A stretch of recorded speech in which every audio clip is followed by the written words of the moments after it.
लेकिन नेताजी ने और पार्टी ने हमेशा उनको अपने परिवार का सदस्य माना। और जैसा उन्होंने कहा, उनके लोग जानते होंगे, सहयोगी साथी जानते होंगे, सहारनपुर से लेकर के सोनभद्र तक जहां वो लोगों के बीच में उठते बैठते थे, वो अपने समाज की वो पल्स भी समझते थे। वो पल्स को समझ करके उन कठिन समय पर हम लोगों तक पहुंचाने का काम अगर कोई करता था तो हमारे जिलानी साहब थे। हो सकता है बहुत सारे लोगों का अलग अलग तरीके से लगाव था। उनके बेटे बैठे हैं, उन्होंने पिता खोया है, उनका भतीजा है होगा कोई तो उन्होंने चाचा खोया, आपने साथी सहयोगी खोया है। लेकिन सबसे विश्वासपात इंसान अगर किसी ने खोया है तो हम लोगों ने, समाजवादियों ने खोया। और हमें तो याद है सरकार के चलाते समय, हालांकि जो सामाजिक काम करता है उसके पास बहुत दबाव होता है, बहुत लोग मिलते हैं, बहुत से लोग अलग अलग काम के लिए आते हैं, मदद के लिए आते हैं। लेकिन मुझे याद है कि जब कभी भी वो हम लोगों से मिले होंगे, हम लोगों ने कभी दोबारा उनसे पूछा नहीं। जो उन्होंने कह दिया उसी को हम लोगों ने मान लिया, जो उन्होंने समझा दिया वही मान लिया।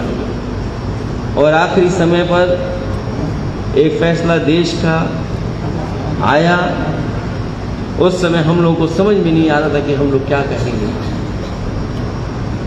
हम लोगों ने बहुतों से राय मांगी, कुछ बातें कर नहीं सकते थे किसी से, लेकिन आदरणीय जिलानी साहब से मैंने जब बातचीत की और मैंने कहा कि इस कठिन समय पर और इन परिस्थितियों में आप ही कुछ हम लोगों को गाइड कर सकते हैं।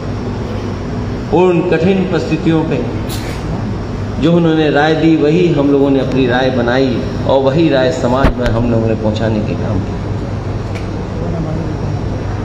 वो ऐसे इंसान जिन पर 100% भरोसा किया जा सकता है, ऐसे कम लोग होते हैं।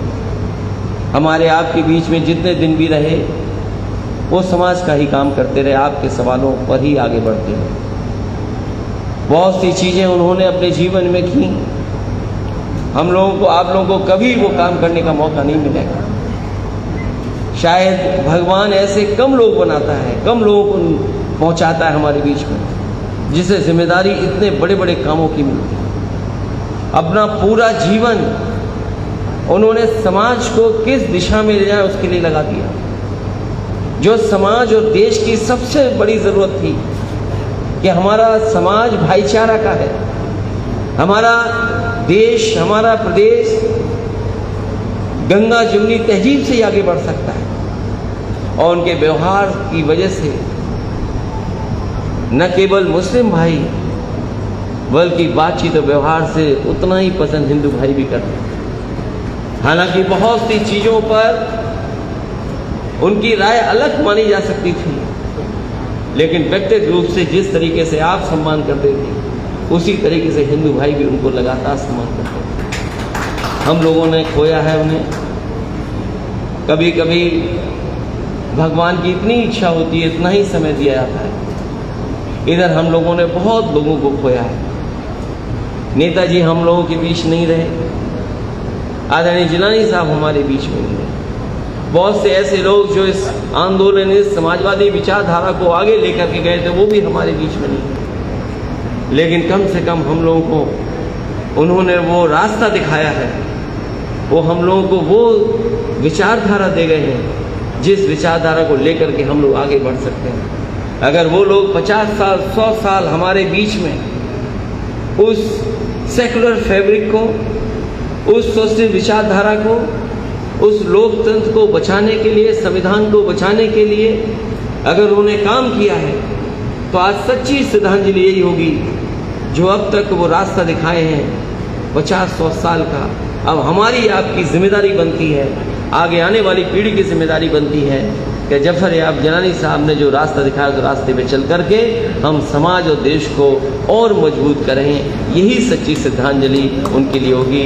मैं सबका धन्यवाद देता हूँ जो लोग प्रदेश के कोने कोने से आए, प्रदेश के दूसरे हिस्से से आए हैं। उनके मानने वाले, चाहने वाले लोग इस हॉल में नहीं आ सकते, लेकिन तब भी बहुत जिम्मेदार लोग मुझे दिखाई दे रहे थे, जिनके बारे में वो समय समय पर हमें बताते थे, समय समय पर कहाँ क्या करना है, चुनाव में कैसे जाना है, किन चीज़ों को करना है, वो हम लोगों को लगातार बताते रहते थे।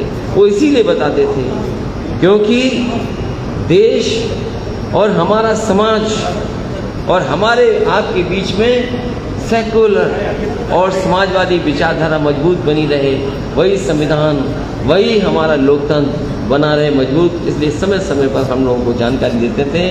हमने खोया जरूर है, लेकिन समाजवादी पार्टी ने एक बहुत बड़ा वकील, अधिवक्ता हम लोगों ने खो दिया, जो हमारे और आपके बीच में कड़ी बन करके काम करता था।